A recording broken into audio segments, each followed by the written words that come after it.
Muito boa noite a você que acompanha a Canção Nova no Brasil, em tantas partes do mundo, de um modo muito particular você de Portugal, África, Europa, que agora está na nossa companhia também, obrigado. E muito obrigado ao povo brasileiro, que chegamos agora à sua casa também nesta hora da noite. Vamos começando mais um Além da Notícia, sempre com temas de atualidade. E nesta quinta-feira nós vamos falar sobre o início do ano legislativo. O tema proposto para o programa de hoje é o novo Congresso e a esperança de mudança. Eu espero que também o nosso programa de hoje ele nos abra muito o horizonte para a gente perceber essas mudanças políticas que estão acontecendo no Brasil. Bom, para começar já, eu quero saudar os nossos convidados da noite de hoje.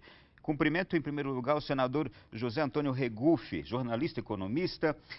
Senador Regufe, em primeiro mandato no Senado, mas já foi deputado distrital federal. Bem-vindo, boa noite. Boa noite, é um prazer estar aqui com você, com o deputado e com todos os seus telespectadores. É um prazer estar aqui. Muito bem, bem-vindo. Cumprimento também o deputado Rodrigo Coelho, primeira legislatura chegando a Brasília agora, advogado, especialista na área previdenciária. Bem-vindo, deputado. Boa noite, Ronaldo. Boa noite, senador Regufe. Um prazer enorme quem nos assiste aqui na Canção Nova, estar aqui batendo um papo com vocês. No início dessa legislatura agora, o senhor está no primeiro mandato, começando agora. O senador Regufe também está no primeiro mandato no Senado, mas já está com 4 anos. O mandato lá é de 8.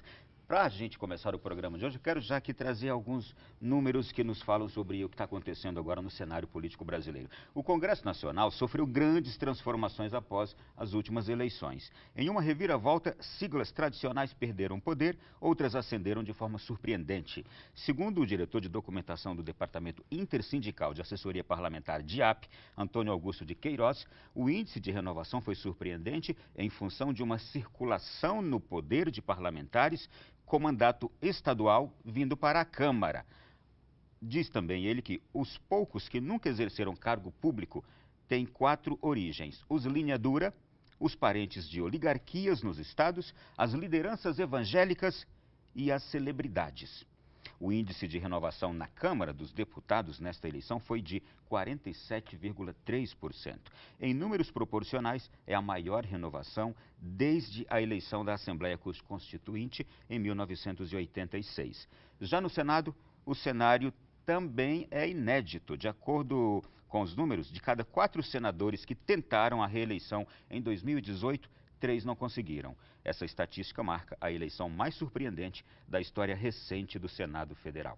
Agora, as perguntas são as seguintes: o que esperar dessa renovação?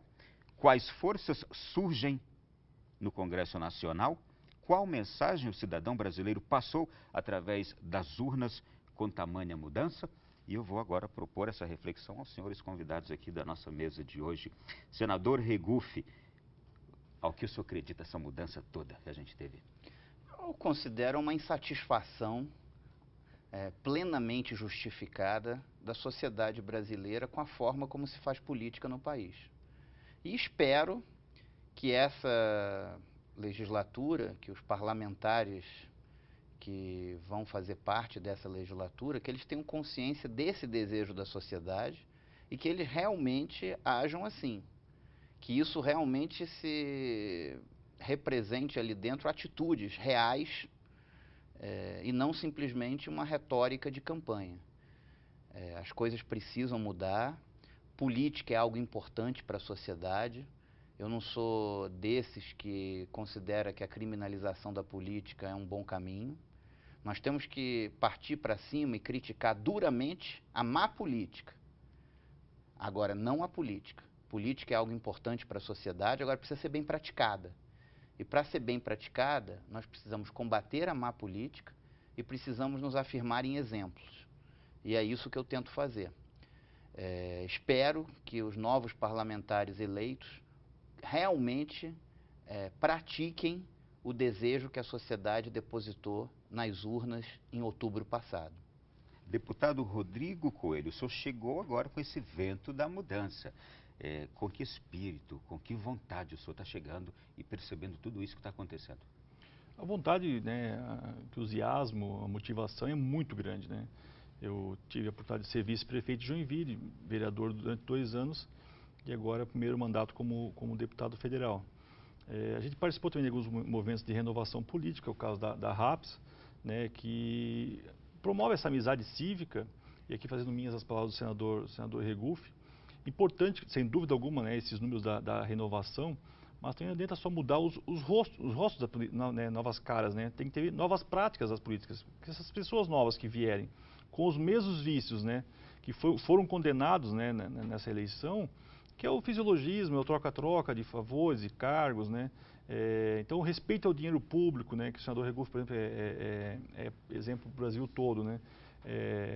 Essa relação de dependência, de autonomia do parlamentar, isso é muito importante para a democracia, né?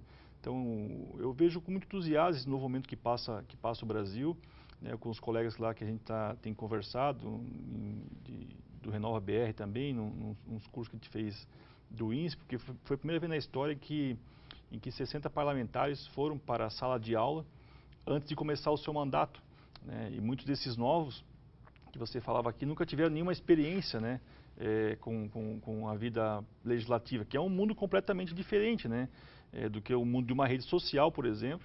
É importante estar sintonizado com o que disse as ruas, com o recado, com as lições da eleição de outubro do ano passado, mas que isso se reflita realmente no comportamento agora, a partir dos trabalhos que se iniciaram na última segunda-feira, para que não se repita daqui a alguns meses, né, essas novas práticas tão condenáveis, né, que o Brasil depositou, né, um voto de confiança não só no governo federal, em especial no governo estaduais também e nos deputados, para que possam aí promover as mudanças tão necessárias, clamadas pela população, que, repito, né, combate à corrupção, fortalecimento das instituições, respeito à Constituição, às leis que existem no nosso país, mas também, né, focado um pouco nessas novas práticas de se fazer política que não é essa tão condenada, né, que infelizmente a gente viu nessas eleições do Senado Federal, né, que havia ainda um grupo, né, muito interessado que essas práticas se mantivessem, que seria muito ruim para o país. Então, apesar do desgaste de 2 dias de eleição, foi um momento histórico para o Senado que marcou realmente, acho que um novo momento na Câmara Alta. Não, vamos continuar esse debate porque é o tema do programa de hoje, mas aqui agora eu quero falar um pouquinho sobre cada um dos senhores. Senador Regufe, o senhor tem mantido uma postura incrível no seu mandato. E eu escuto isso nas ruas, eu escuto isso onde chego. Quando a gente conversa de políticos, o senhor é facilmente mencionado como um exemplo de político. O senhor abriu mão de todas as mordomias que vêm junto com o cargo. O senhor se recusa a receber verbas indenizatórias, salários extras, auxílio moradia, carro oficial, gasolina, viagens internacionais, uma série de outros benefícios que tem o parlamentar. E o senhor, inclusive, citou isto quando o senhor se candidatou agora na semana passada à presidência do Senado. Eu pergunto ao senhor, e tenho certeza que o povo brasileiro vai querer ouvir isto. Por que o senhor abre mão disto que todos os outros parlamentares não abrem e têm direito? A tese que eu defendo e que eu pratico no meu gabinete é de que um mandato parlamentar ele pode ser de qualidade, custando muito menos ao contribuinte do que ele custa hoje. O Poder Legislativo brasileiro, o Senado Federal, é uma das casas legislativas mais caras do mundo em termos proporcionais. E isso não se muda com palavras, com o verbo. Isso se muda com atitudes, com exemplos, se cortando na carne. Então, é isso que eu defendi desde o início da minha vida pública. Eu penso que um mandato parlamentar ele pode ser digno e de qualidade, custando muito menos ao contribuinte brasileiro, aquele que paga impostos nesse país, do que os mandatos hoje. Eu, no meu primeiro dia como senador, eu abri mão dos salários extras que os senadores ainda recebem, abri mão de toda a verba indenizatória, reduzi o número de assessores do gabinete. Um senador tem direito a 55 assessores, no meu gabinete eu tenho apenas 9. Reduzi a verba para o pagamento de assessores para menos da metade do que um senador tem direito. Abri mão do carro oficial, que todos os 81 senadores têm direito. Abri mão do plano de saúde vitalício dos senadores. Fui o primeiro senador na história a abrir mão do plano de saúde vitalício dos senadores, que dá direito a tudo, sem limite de despesa. Se precisar ir para os Estados Unidos com tudo pago e a mesa autorizar, a pessoa vai. Não tem plano no mercado privado que pague isso. Abri mão da aposentadoria especial de parlamentar. Fiz a opção formal por continuar contribuindo para o INSS. Então, só com essas medidas que eu tomei no meu gabinete, eu economizei sozinho aos cofres públicos 16 milhões e 700 mil reais. Se você multiplicar 16 milhões e 700 mil reais por 81, vai dar mais de 1 bilhão e 300 milhões de reais. Isso só de economia direta, eu falei isso no discurso. Sem contar a economia indireta, como a gasolina do carro oficial que eu abri mão, gastos com saúde, do plano de saúde que eu abri mão, encargos sociais sobre salários dos servidores não contratados, e sem contar outras economias também que eu abri mão, como cota postal, como cota de gráfica. Então, só de economia direta, 16 milhões e 700 mil reais. E se multiplicasse por 81, daria mais de 1 bilhão e 300 milhões de reais. Eu aprendi uma coisa com meu falecido pai, que o ser humano, ele não diz quem ele é no seu verbo, nas suas palavras. O ser humano, ele diz quem ele é nas suas atitudes, na forma como ele age. E é isso que eu tentei fazer desde o meu início da vida pública. E consigo fazer um mandato digno, de qualidade, com um gabinete enxuto, consigo trabalhar bem. Aprovei 3 projetos durante os meus primeiros 4 anos no Senado, 3 projetos que agora estão na Câmara, todos relevantes. Estão aí as minhas emendas ao orçamento. Hoje tem remédios para câncer na rede pública do Distrito Federal que estão ali por causa de uma emenda minha ao orçamento da União. Isto é, não prejudicou o seu mandato? Não prejudicou. Não deixou de ser um mandato produtivo? Não prejudicou. O DF recebeu 14 ambulâncias novas, totalmente equipadas para o SAMU, por uma outra emenda minha ao orçamento da União. Destinei recursos também para a reforma de escolas públicas. E o mandato não é só o que você faz, não, é o que você evita que façam também. No ano passado, no ano antepassado, a Câmara dos Deputados aprovou um projeto que aumentava as taxas de cartório no Distrito Federal, tendo itens que aumentavam em 700%. Passou despercebido na Câmara, a Câmara dos Deputados aprovou. Foi para o Senado. Foi a ação parlamentar do meu mandato que denunciou da tribuna, que entrou com requerimento de retirada de pauta e conseguiu retirar de pauta, impedindo que a população tivesse que pagar esse aumento. Foi minha representação no CAD que gerou uma investigação sobre os postos de combustíveis do Distrito Federal e que gerou uma baixa no combustível, no preço do combustível no Distrito Federal. E deixa eu lhe dizer uma coisa, eu viajei agora o Brasil recentemente, São Paulo, Paraná, Rio de Janeiro. Brasília tem o combustível mais barato hoje desses estados e era o mais caro. Eu me lembro que eu viajava em anos anteriores. Então o mandato ele pode ser de qualidade, custando menos para o cidadão, custando menos para o contribuinte brasileiro. Esse é o exemplo que eu tentei desde o início da minha vida pública e desde o meu primeiro dia no Senado Federal. Eu abri mão disso tudo, inclusive trouxe os ofícios aqui, abri mão disso tudo no primeiro dia do meu mandato e em caráter irrevogável. Nem que eu queira, eu posso voltar atrás. Tomara que um dia a gente consiga isso de uma porção de outros parlamentares e talvez até como uma norma da casa. Para que a gente tenha um parlamento mais próximo do que a sociedade deseja, um parlamento que possa ser respeitado pelo contribuinte brasileiro. E admirado. Porque o Senado, assim como a Câmara, o Congresso Nacional, não é um clube. Não pode ser um clube. Aquilo ali é uma instituição pública custeada com dinheiro do contribuinte brasileiro. Então é preciso ter respeito a esse contribuinte, que é quem paga o funcionamento dessas instituições. Muito bem. Deputado Rodrigo Coelho, o senhor está chegando agora para o seu primeiro mandato. O senhor é um advogado especialista na área previdenciária. O que mais o senhor está chegando para oferecer hoje para o povo brasileiro? Qual é a sua meta aqui na Câmara dos Deputados? Vamos entrar nessa questão da reforma da Previdência, que tem uma visão um pouco diferente da proposta pelo governo atual e do anterior. Mas quando eu falo que o senador Regoff é a inspiração para a nossa situação, a gente fez o mesmo como vereador em Joinville. Eu nunca usei carros, celular, diárias, e fui o vereador mais econômico da história de Joinville. Tanto que pela primeira vez um vereador se elegeu deputado federal. Até estou me situando da quantidade de benefícios, de auxílios que tem a Câmara dos Deputados, porque é tanta coisa que eu vou fazer também esse ofício para deixar formalizado, né? E um dos que mais chamou atenção nesse início de mandato foi esse tal de auxílio mudança, né? Inclusive, quem é reeleito recebe 2 vezes, né? Recebe como se fosse final do mandato e início do mandato, inclusive os que moram, né, aqui em Brasília. né? Não foi o caso, claro, do senador Regufe, mas tantos outros, né? Agora até hoje foi entrado um projeto de lei para acabar, né, com esse auxílio mudança, porque bem falou o senador, não existe dinheiro público, dinheiro é de você, pagador de imposto, né? Então, quem é o nosso patrão? É a população, é o povo que nos elegeu, que é o patrão, então nós temos que fazer o possível para corresponder à altura essa confiança do voto, mas em especial do dinheiro que falta para a saúde, para a educação, né, para a segurança, e que faz da nossa, não só o Senado, mas a Câmara dos Deputados, um dos parlamentos mais caros realmente do mundo. Mas será que corresponde, né, à altura? Tu pega exemplos da Suécia, né, que foi sempre um caso muito citado aí, que é com muito menos, né, e não compromete a atuação do parlamentar, muito pelo contrário. Né, isso é a eficiência da gestão pública, é algo muito importante.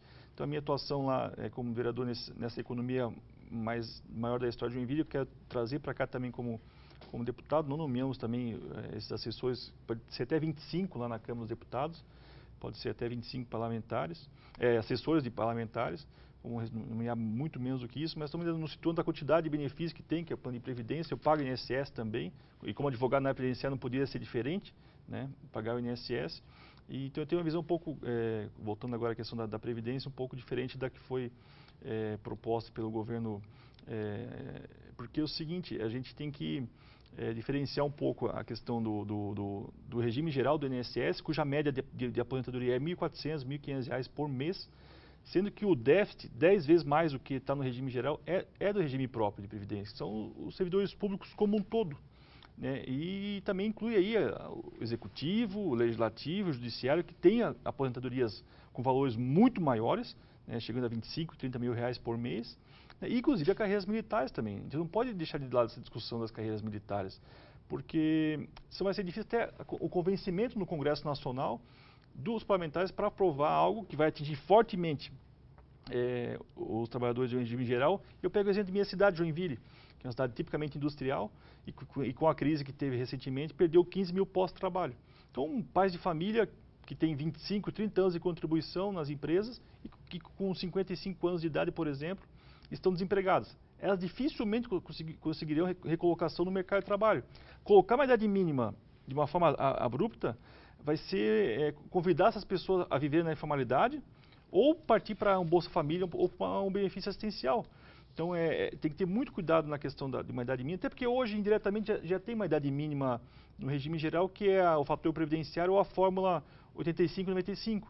Então, que se cria um benefício proporcional, um exemplo, essa pessoa que pagou 25 anos, 25, 35 avos do valor que ela contribuiu, proporcional a esse tempo, para não deixar essa pessoa desamparada do benefício previdenciário em caso de doença ou mesmo vier a falecer, para ter algo que possa, inclusive, fomentar, né, a entrada dos jovens no mercado de trabalho. Então, são questões assim que devem ser analisadas com muito cuidado. Ter esse contraponto é importante na discussão da reforma da Previdência, para se evitar injustiças, né, porque a gente reparou em vários locais do mundo, né, que essa proposta de capitalização é, até certo ponto, discutível também, mas para os novos, então, que se faça o regime de capitalização, né, e essa transição dos que estão atualmente, que há esse pacto intergeracional, que é o pagamento que estão na ativa para os que estão na inativa. Sou contra a reforma da Previdência? Não. Sou a favor de uma reforma da Previdência. Mas qual reforma é essa?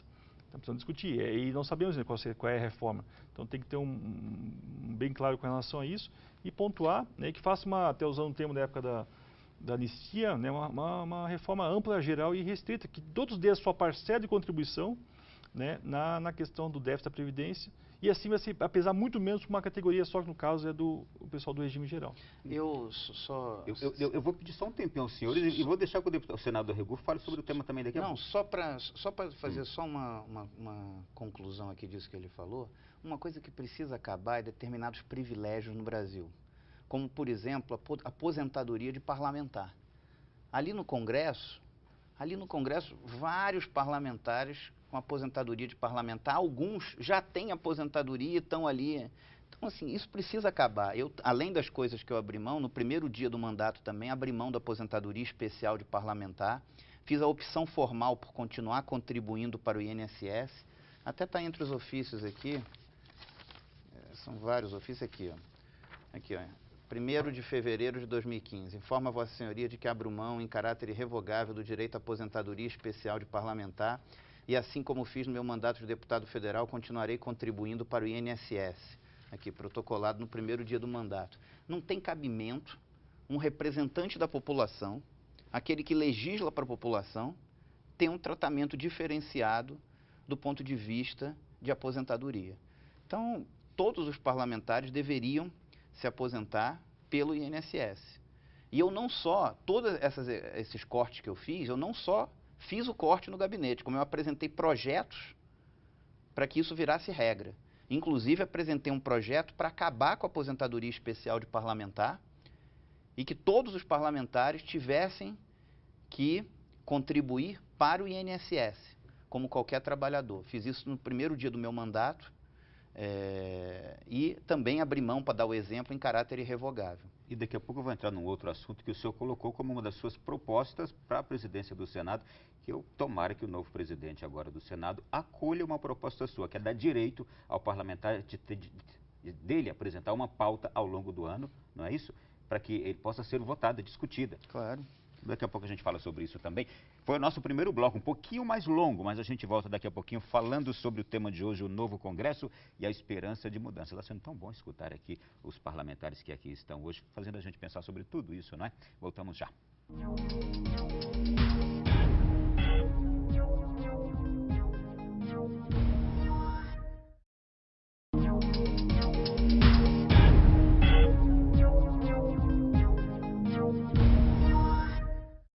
De volta aqui no Além da Notícia da noite de hoje, estamos recebendo aqui novos parlamentares. O senador Regufe está no primeiro mandato, é novo parlamentar. O deputado Rodrigo está chegando agora aqui a Brasília, mas o senador Regufe, eu sempre o trato como um novo, porque o senhor traz algo sempre novo, muito positivo para a política. E muito obrigado por isso, hein? Nós terminamos falando aqui sobre a reforma da Previdência, e aí o senador Regufe puxou também para a parte que deve ser dada, a contrapartida também que deve ser dada pelo mundo parlamentar, não é? Pelo mundo político. Agora eu quero tratar de um outro assunto correlato. No Senado, senador, nós tivemos 54 vagas em disputa e 46 agora são ocupadas por novos nomes. Uma renovação de 85% nas vagas que estavam ali para serem preenchidas. E na Câmara dos Deputados, a gente teve uma renovação de 47%. Deputado Rodrigo, quando o senhor chegou agora à Câmara, como é que o senhor sentiu esse clima entre parlamentares novos, que pela primeira vez estão chegando à Câmara Federal, e o clima também para essas mudanças, como, por exemplo, uma reforma da Previdência, que a gente vê que a população já está aceitando que ela é necessária e que agora está se abrindo também a aceitar um debate, por mais duro que seja, mas um debate do tema e que ele de fato seja aprovado, chegue às vias de aprovação. Como é que o senhor está sentindo esse clima? Estou sentindo um clima muito favorável, né? Por exemplo, hoje na Secretaria-Geral da Mesa, que é onde você protocola os projetos de lei, tinha uma fila, né, de parlamentares para protocolar. Era o primeiro dia hoje de atuação efetiva, né, do mandato, a posse foi na sexta. E estava lá uma fila de parlamentares e de assessores para protocolar os projetos de leis, CPIs, duas que em destaque, que é do BNDES, para tentar abrir a caixa preta desses empréstimos que foram feitos ao longo dos últimos anos em especial. E a das tragédias de Brumadinho, infelizmente, né, das mineradoras.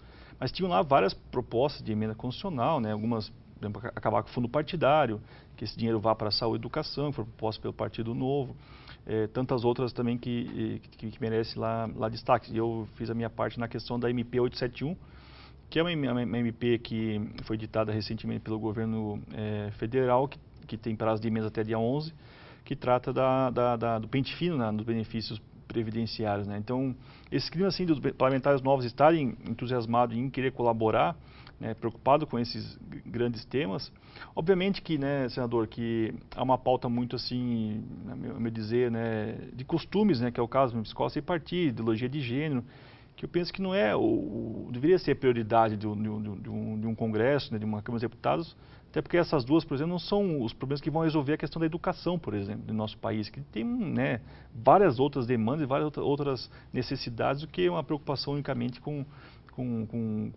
essas questões de valores, né, que vai ter, né, porque é um Congresso muito diversificado. Por exemplo, lá na Câmara dos Deputados temos a primeira deputada índia do Brasil, né, Joênia, uma pessoa fantástica. Temos lá a senadora, a deputada mais velha, a deputada Luísa Erundina, com a deputada mais nova, Luísa Canziani, com 22 anos, né? Temos lá o primeiro deputado do PSB do Espírito Santo, Felipe Rigoni, deputado cego, né? E ele tem uma formação em Harvard, é um parlamentar com uma formação acadêmica muito forte, focado em ciência e tecnologia.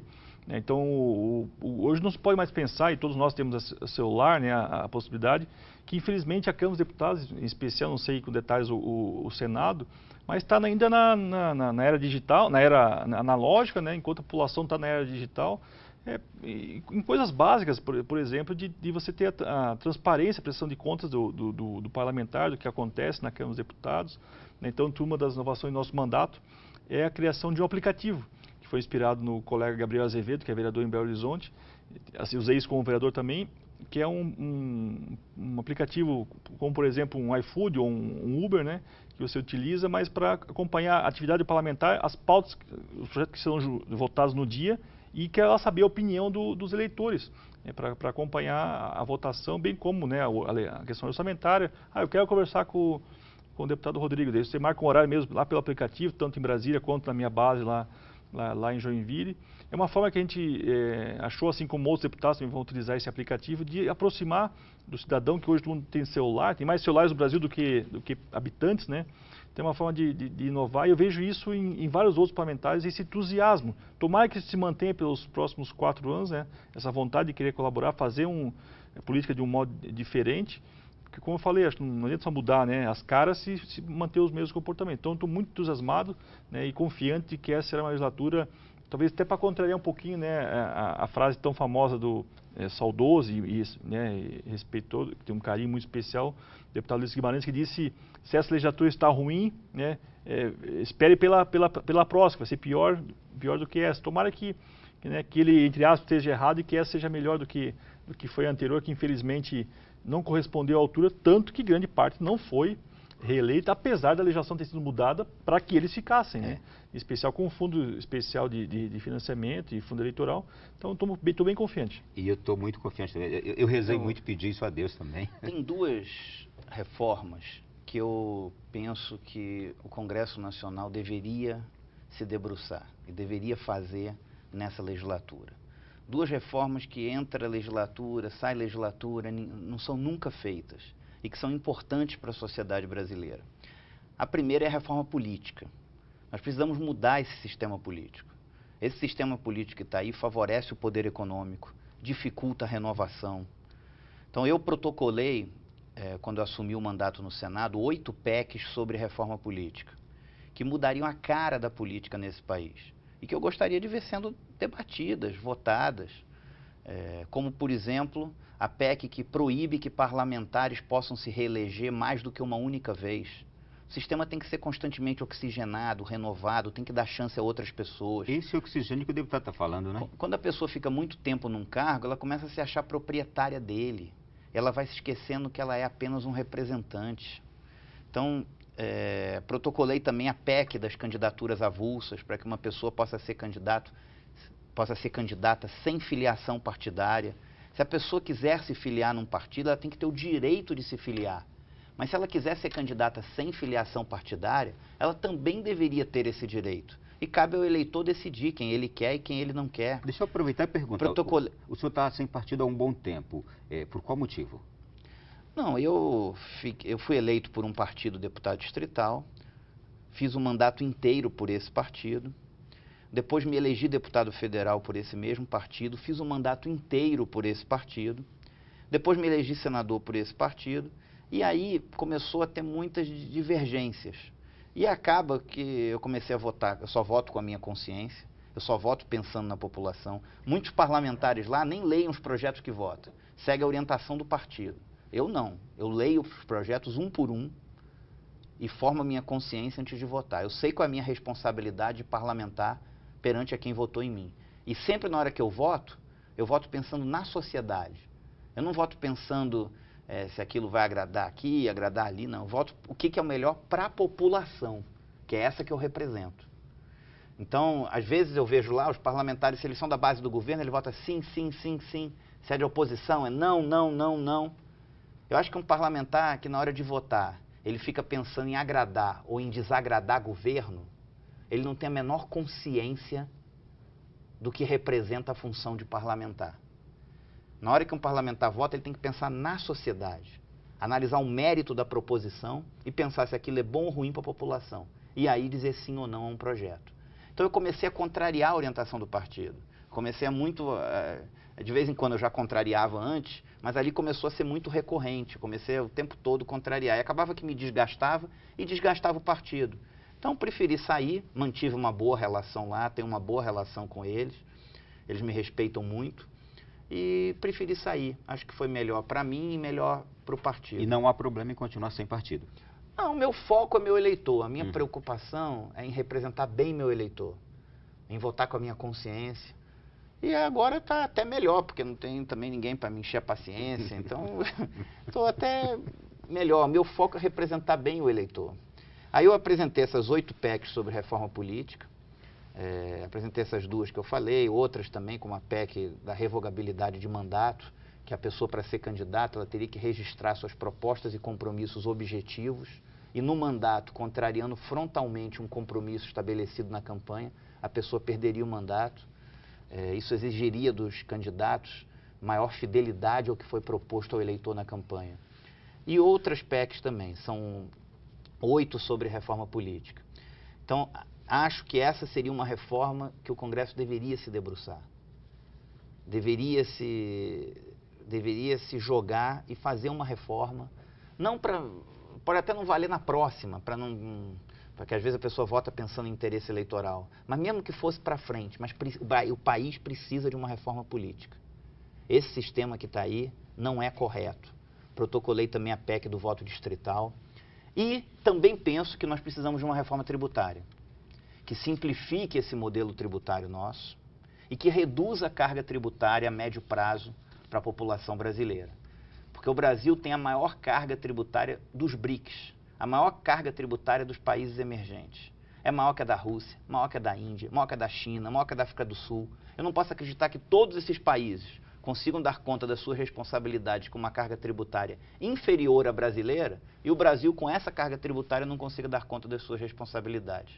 Então, nós precisamos simplificar o modelo tributário e também reduzir a carga tributária a médio prazo para que a gente possa, inclusive, desenvolver o país, inclusive incentivar as pessoas a empreender.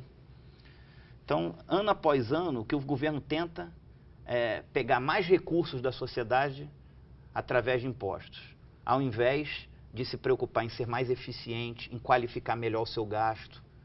Nós precisamos reduzir o tamanho do Estado e precisamos, além de reduzir o tamanho do Estado, tornar o Estado mais eficiente, qualificar melhor o gasto, ter mais critério na hora de se gastar cada centavo do dinheiro público. O governo não, o governo usa de subterfúgio para sempre que puder aumentar a carga tributária. Agora, por exemplo, nós já temos um mês de governo e até agora, quando esse programa está sendo gravado, até agora ninguém falou em corrigir os limites de isenção da tabela do imposto de renda. Todos os anos o governo não corrige, é uma forma de aumentar indiretamente a carga tributária, tirando do assalariado mais do que esse assalariado devia estar pagando de imposto. Nos últimos 20 anos, a defasagem da tabela do imposto de renda, tomando como base a inflação do período, é de 96%. É uma forma do governo sempre aumentar a carga tributária. Então, essas 2 reformas, a reforma política e a reforma tributária, deveriam ser reformas que esse Congresso deveria se debruçar, na minha opinião. Muito bem. Daqui a pouquinho eu vou voltar no próximo bloco para a gente falar sobre as propostas do Sérgio Moro, medidas anticrime, e para a gente falar também sobre as expectativas e o que pensam das propostas em geral do governo Bolsonaro. Daqui a pouquinho no nosso próximo bloco.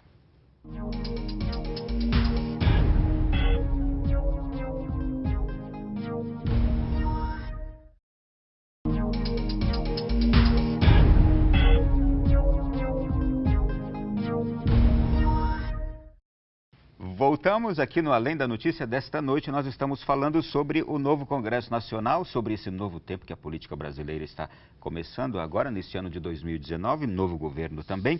E nesta semana nós tivemos a apresentação de um pacote de medidas anticrime, apresentada pelo ministro da Justiça, Sérgio Moro. Foi na segunda-feira. Neste pacote, o ministro Sérgio Moro, ele apresenta ali uma forma de criminalizar o chamado Caixa 2, introduz a figura do informante do bem, reforça o cumprimento da pena para condenados em segunda instância, que já é uma coisa reconhecida pelo Supremo Tribunal Federal, todavia não tem previsão em lei, endurece o cumprimento da pena para crimes considerados mais graves, como roubo, corrupção, peculato, que pela proposta passa a ser em regime inicial fechado para aqueles condenados. E, de acordo com a proposta, condenados comprovadamente integrantes de organizações criminosas não terão direito à progressão de regime e prevê ainda a ampliação do Banco Nacional de Perfis Genéticos para facilitar a investigação de crimes. Quero perguntar aos nossos convidados, essa é uma pauta que eu imagino que ela chama muito a atenção da população brasileira, porque a gente vive uma insegurança e a gente vive uma angústia com a criminalidade hoje tão grande, com a corrupção, com tantas coisas. Deputado, o que o senhor pensa, o que o senhor destaca? O senhor também tem alguma crítica quanto a essas propostas do Sérgio Moro?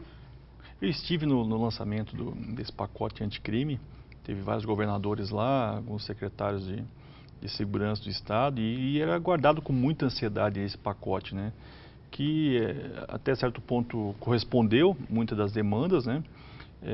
Tem algumas críticas pontuais, né, que serão levadas. No próprio dia do anúncio mesmo, os governadores pontuaram algumas questões, bem como os secretários de segurança, levantando a questão da audiência de custódia, né, a questão de fazer audiências por teleconferência, né, facilitar isso, porque tem municípios, né, vamos dar o exemplo do Piauí, por exemplo, que é muito distante né, da penitenciária para um juiz, o custo que tem isso, né, para deixar isso mais corriqueiro e com segurança jurídica, para que evite qualquer tipo de problemas de contestações em termos de recursos, né.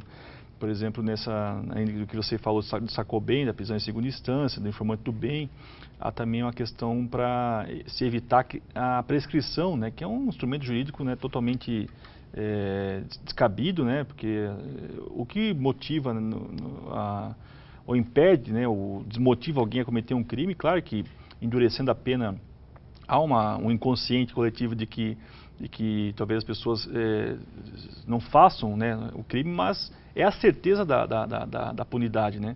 Se a pessoa tiver a certeza de que vai ter uma condenação, certamente, porque no Brasil há uma incerteza, até pouco tempo atrás, em especial na classe política, havia uma incerteza da impunidade. Então, Caixa 2 era algo...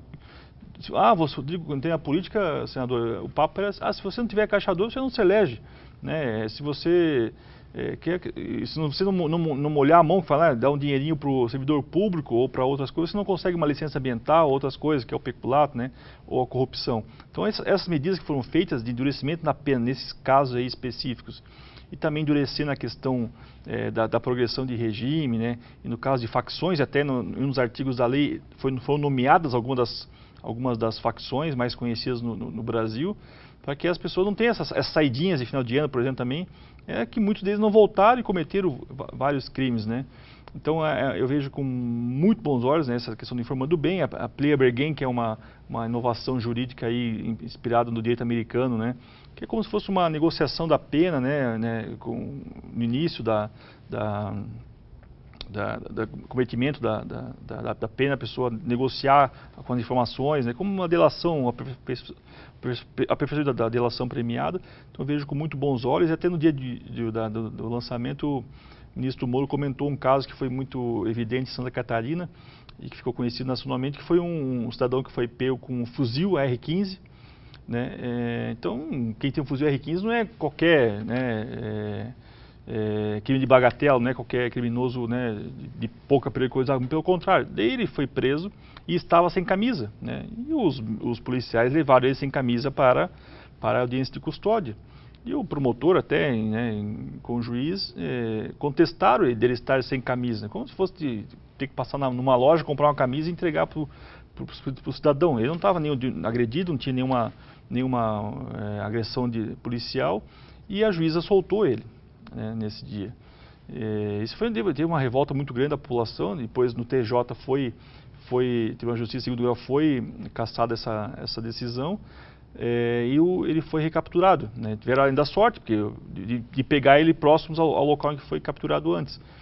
Mas o STJ, numa liminar, né, infelizmente estava em plantão, ele foi solto novamente, porque a legislação de hoje dá, né, a essa pessoa, através da audiência de custódia, essas possibilidades. Então, essa alteração legislativa eu vejo com muito bons olhos, que é uma delas, dessa do pacote, vamos dizer assim, anticrime proposto pelo ministro Moro, né? Não foi uma forma, o ministro Moro apresentando essas propostas todas, de fechar as brechas hoje para o crime, e aí, em fechando brechas para o crime, ele teria sido rigoroso em alguma coisa, senador? O que eu penso é que corrupção existe em todos os países do mundo. O que não pode ter é impunidade. É a pessoa cometer um ato ilícito e não ter uma punibilidade sobre ela num ponto futuro. E isso é o que ocorria no Brasil.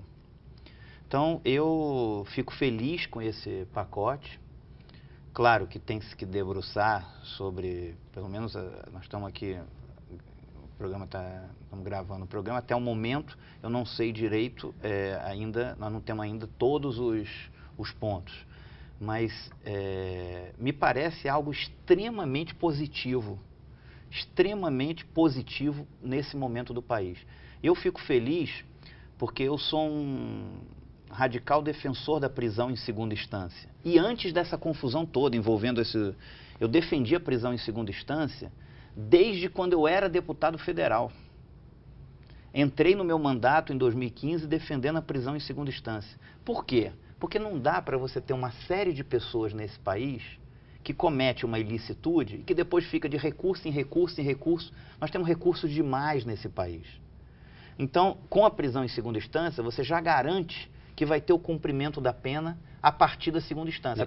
E o ministro Moro, inclusive, ele disse isso, que aqui está um dos pontos fundamentais, porque não adianta, por exemplo, pôr rigor nas penas, na punição, se o sujeito nunca vai cumprir, se não aprovar a prisão em segunda instância. Se a pessoa foi condenada numa instância, ela tem direito a um recurso. Se ela for condenada na segunda instância, aí ela já começa a cumprir pena. Se ela quiser recorrer em outras instâncias, ela tem o direito de recurso, mas já começando a cumprir pena, porque tem duas instâncias que consideraram que ela cometeu um delito. Então eu considero isso positivo. Como considero positivo também endurecer crimes como de corrupção. Precisa endurecer crimes como de corrupção. Acabar com essa progressão de regimes em crimes tão sérios que lesam o contribuinte brasileiro, lesam o cidadão brasileiro, muitas vezes tirando dinheiro que deveria estar na saúde, na educação. Porque as pessoas, às vezes, elas não notam o quanto isso prejudica os serviços públicos que a população recebe. É um dinheiro que poderia estar, por exemplo, às vezes quando falta remédio no hospital, esse dinheiro poderia estar ali. Então isso é algo grave. Deixa eu fazer uma pergunta agora a ambos aqui sobre as casas que representam. Deputado, o governo Bolsonaro vai ter um pouco de facilidade com a nova Câmara, com a nova composição da Câmara dos Deputados, nesses projetos aqui, por exemplo, essas medidas propostas pelo Sérgio Moro, a reforma da Previdência, provavelmente uma reforma tributária daqui a pouco também. O senhor entende que a Câmara hoje está favorável a um bom começo de governo para o Bolsonaro? Eu penso que sim, né? Não teve nenhuma sessão deliberativa, discussão de debates, né? Há uma oposição formada, né? Mas que é minoritária, até pela eleição folgada, vamos dizer assim, a reeleição, né, do presidente Rodrigo Maia, que mostrou e que tinha o apoio, né, de grande parte da base aliada do governo Bolsonaro. Eu penso que ele tem grande chance de ter quórum, inclusive, para a aprovação de 3/5, né, na questão de reformas como da Previdência, né. Essa do ministro Sérgio Moro também eu vejo com muita hoje, no momento atual, com muita facilidade. A da Previdência, como eu falei, se ela vier separada, fatiadas em pacotes, vai ser um pouco mais difícil. O que defendem grande parte dos colegas, em especial os novos que eu tenho mais contato, e alguns da bancada catarinense também, e que devia ser feito de uma vez só. E isso o próprio secretário Rogério Marinho da Previdência também sinalizou que seria a estratégia um pouco melhor. Mas há um setor muito forte do governo que defende que sejam feitos em 2 etapas. No caso militar, deixado para depois, que não vejo como uma melhor saída, uma melhor tática de aprovação da reforma da Previdência. Então, no momento atual, eu vejo que o governo Bolsonaro tem grande chance de aprovar essas medidas. E há um clima favorável da população também com relação a isso, que acabam pressionando, porque tem muitos deputados lá que foram eleitos e que têm essa sensibilidade muito forte das redes sociais e do pulsar das pessoas, né? A própria eleição do Senado também mostrou que a movimentação, né, parecia, né, uma final de novela, o último capítulo, que as pessoas paravam antigamente para assistir, né? As pessoas na sexta e no sábado pararam para assistir a eleição do Senado. Vários lugares que a gente ia estava conectado lá na sessão do Senado. Alguns estavam no celular, né, acompanhando, tal, no Twitter, enfim. Então a população está muito atenta a isso, né, e a população clama por esse tipo de situações. E eu faço minhas palavras do senador Regufe, que também reforma da Previdência, claro, mas a reforma das reformas para mim é a política. E em paralelo a isso, a reforma tributária, que vem em conjunto com a reforma do Pacto Federativo, para que o dinheiro fique nos municípios, que hoje, infelizmente, né, os municípios e os estados estão com pires na mão, são 7 já estados que estão com calamidade financeira, né? Se não ser feito algo urgente, né, os municípios vão estar com grande dificuldade aí, e é onde as pessoas moram e sabem as necessidades, os prefeitos, os vereadores, para melhor aplicação do dinheiro público, que muitas vezes se dispersa em Brasília, né, e fica esse jogo de interesses, né, da reforma política, por exemplo, em que as emendas acabam sendo moeda de troca para uma eleição seguinte, né? Senador Regufe, parece que no Senado a oposição está muito mais fechada, parece ser mais forte. Qual é a sua percepção? O governo Bolsonaro conseguirá aprovar esses projetos, essas medidas que a gente aqui está conversando, com um pouquinho mais de dificuldade, mas conseguirá? É uma incógnita. É uma incógnita total. Nessa votação no Senado, no sábado, as pessoas mesmo ali não sabiam o resultado. Os senadores, até os mais experientes, falavam a votação mais difícil saber qual vai ser o resultado. Então, inclusive a minha votação mesmo, eu tive 6 votos. As pessoas diziam que eu só ia ter o meu voto. Acabou que eu consegui convencer outros senadores também com a ajuda da opinião pública que pressionou. Então, hoje é difícil fazer um termômetro, então é uma incógnita. Como eu vejo? Eu vejo algumas coisas muito positivas, como, por exemplo, o combate ao fisiologismo, escolher ministros baseado em critérios técnicos e não com indicação de partido, porque os ministérios são da sociedade, os ministérios não são propriedade dos partidos políticos. Então, isso para mim é positivo. Na economia, eu também acho que está indo bem. Nós precisamos também reduzir o tamanho do Estado. Eu acho que deveria, inclusive, terem avançado muito mais. Nós precisamos ter uma reforma do Estado, nós precisamos ter meritocracia no serviço público. Nós precisamos de um Estado que atenda ao cidadão. O Brasil está cheio de cargo comissionado, ainda ficou ministério demais, secretaria demais. Você é a favor de algumas privatizações também? A França, vou chegar nisso, a França possui 4.800 cargos comissionados. Os Estados Unidos inteiro possuem 8.000.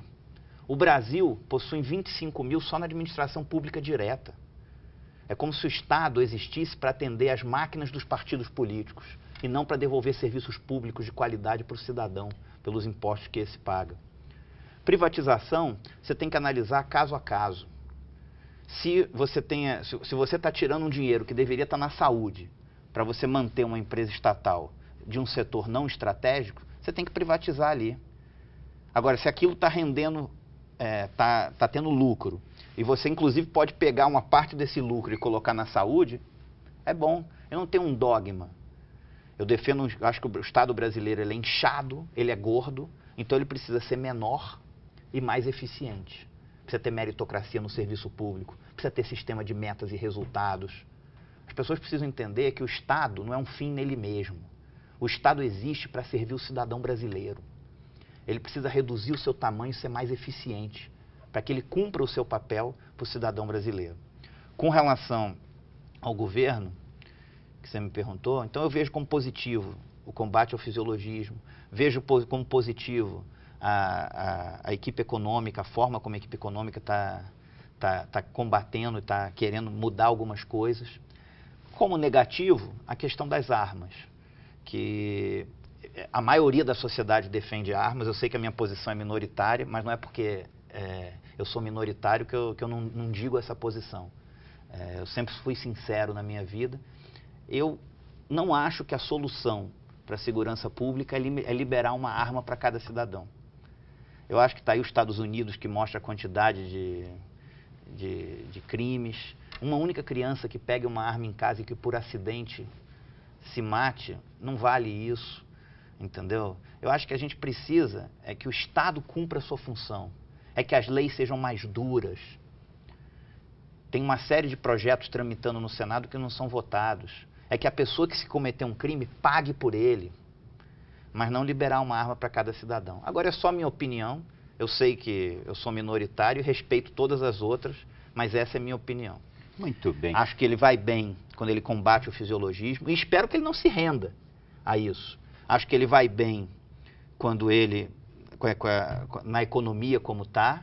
Agora, não acho que a solução para a segurança pública é liberar uma arma para cada cidadão. Mas é só a minha opinião e eu respeito a dos outros.